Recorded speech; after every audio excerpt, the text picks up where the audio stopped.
وأظلنا شهر السلام ضيف يزور بكل عام فإذا أهل هلاله في الكون ينحسر الظلام.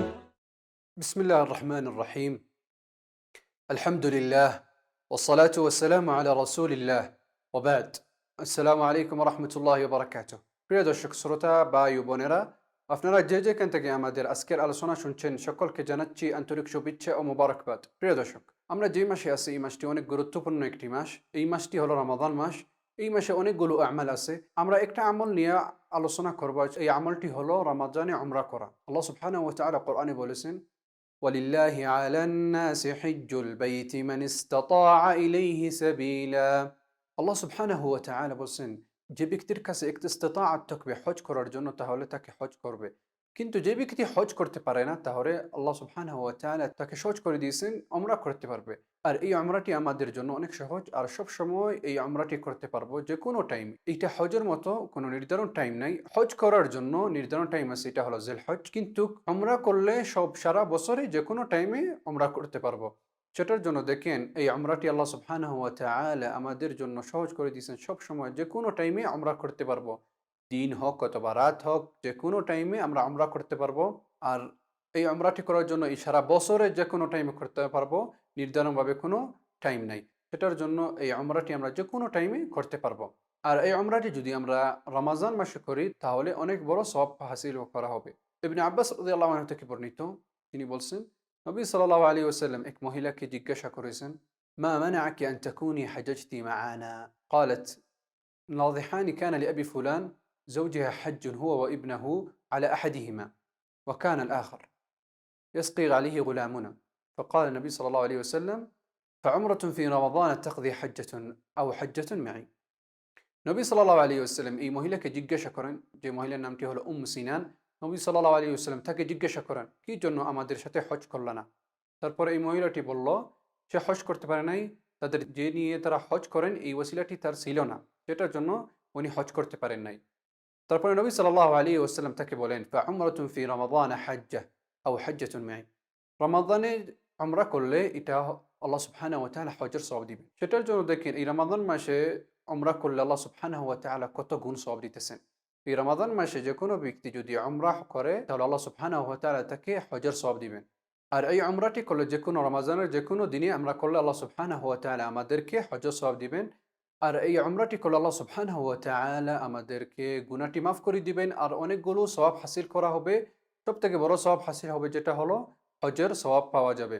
সেটার জন্য দেখেন কত গুরুত্বপূর্ণ এই আমল। এই আমলটি আর কত গুরুত্বপূর্ণ এক মাসে আসছে, রমাদান মাসে। সেটার জন্য যে কোনো ব্যক্তি উমরা করলে আল্লাহ সুবহানাহু ওয়া তাআলা তাকে হজের সওয়াব দিয়ে দিবেন। আর এটার সাথে আল্লাহ সুবহানাহু ওয়া তাআলা তার ফকর থেকে দূরে করবেন। আর এটার সাথে আল্লাহ সুবহানাহু ওয়া তাআলা তাকে মাল দৌলতে বরকত দিবেন।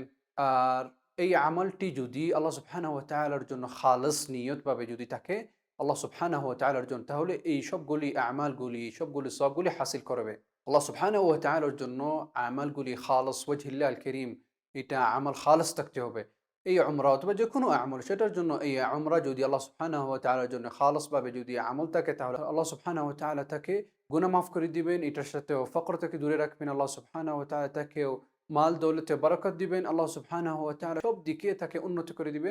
আর আল্লাহ সুবহানাহু ওয়া তাআলা সবথেকে বড় হলো গুনাহটি মাফ করে দিবেন। যেটার জন্য এই আমলটি অনেক গুরুত্বপূর্ণ একটা আমল।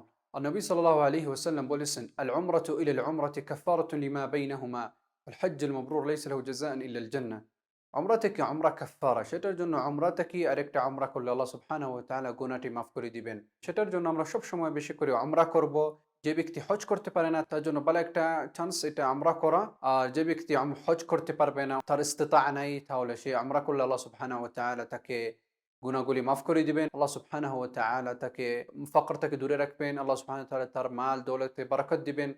আর সবথেকে বড় হলো আল্লাহ সুবহানাহু ওয়া তাআলা তাকে গুনাহটি মাফ করে দিবেন। সেটার জন্য যে ব্যক্তি হজ করতে পারে না তাহলে তার জন্য উমরা করা ভালো আর উত্তম। আর এই উমরা করলে অনেকগুলো ফজিলত, যেরকম আমরা একটু আগে বলছি, সবথেকে বেশি ফজিলত হলো যে ব্যক্তি রমাদান মাসে উমরাত করে তাহলে আল্লাহ সুবহানাহু ওয়া তাআলা তাকে হজের সওয়াব দিয়ে দিবেন। উমরা করার জন্য ইহরাম করা লাগবে, তারপরে তালবিয়াত, তারপরে তাওয়াফ আর সাই সাফা ওয়াল মারওয়ায়, তারপরে হালকাতু ওয়া তাকসির, এটা আমরা করলে উমরাটি শেষ হয়ে যাবে। তারপরে এগুলো শেষ করার পরে সে যে কোনো আমল করতে পারবে। সেটার জন্য আমরা যেটা কাজ অনেক অল্প, হজের অনেকগুলো আমাল আছে, কিন্তু উমরাটি অনেক অল্প আমল, যে আমলটি করা হয় ইহরাম, তালবিয়ত, তাওয়াফ, তারপরে সাই সাফা ওয়াল মারওয়ায়, তারপরে হালকাতু ওয়া তাকসির, এটা করলে তারপরে তার উমরাটি শেষ হয়ে যাবে। সেটার জন্য দেখেন অল্প আমল, উমরা করার জন্য অল্প আমল, এটার জন্য এটা আর হজ পার্থক্য আছে। আর হজ নির্ধারণ একটা মাস আছে, যেটা জুলহজ, কিন্তু উমরা করলে কোনো নির্ধারণ কোনো মাস নেই, যে কোনো টাইমে করতে পারবেন।